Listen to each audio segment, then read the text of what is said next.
Hi and welcome to another baby food making video. Today we're going to be making pear puree.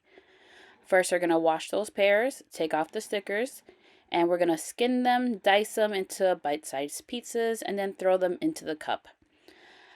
Personally, he's been eating pears for I want to say about 2 weeks now, and I haven't really noticed a reaction.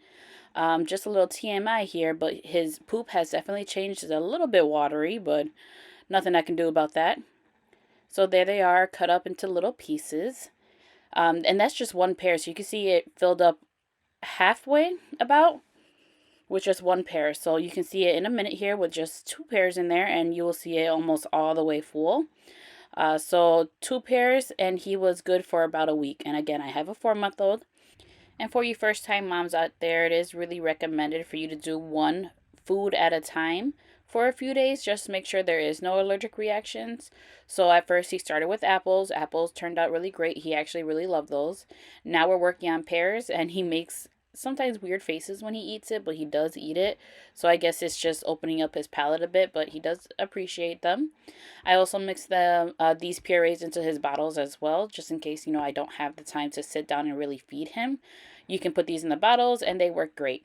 The bottles I use are the Philips Advent bottles, and they actually work pretty well. So here I am just putting the lid on the Nutribullet blender cup. You have to make sure it clicks. If it doesn't click, then it's not locked into place and it won't go. So you see here, it did just click into place, and I have it on auto. And auto means that it will automatically steam and blend that for me, so I don't have to switch any buttons. And it just does it in about maybe 5 to 10 minutes, honestly. I will tell you with the pears, they're already pretty watery naturally, so you don't have to put too much water into the blender cup to help it blend. You just need maybe about enough to fill the bottom. Here it is blending, and you're going to hear it in a minute.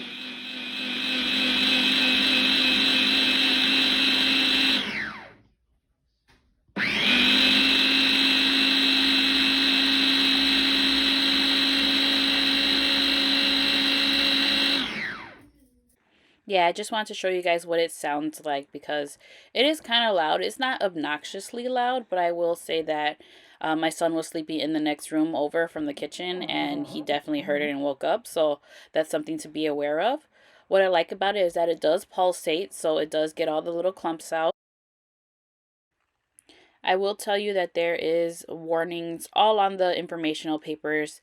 Do not touch it while the blender just finished because it is extremely hot. So I did burn my fingers a couple times here trying to do this, but I was being impatient. So just give it a few minutes. I mean, honestly, it doesn't really make a difference. It doesn't make a difference in the texture. Everything's good. But you see here, two pears filled it up halfway. So I had more than enough pears for, I would say honestly, about 2 weeks because he doesn't eat that much. He's more interested in his bottles right now than actual baby food.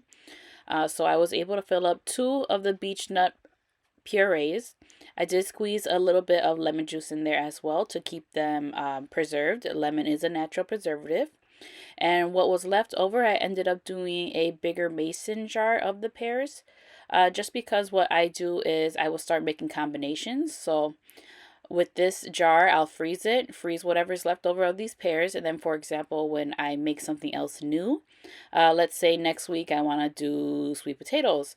If I have extras of those sweet potatoes, I'll put this in this jar. And then guess what? The week after that, he'll have pears and sweet potatoes already mixed up. So it kind of saves on food prep and helps starting him on combinations when he's 5 months old. So just a little tip for you guys. Thank you so much for watching, and like and subscribe for more videos. Bye.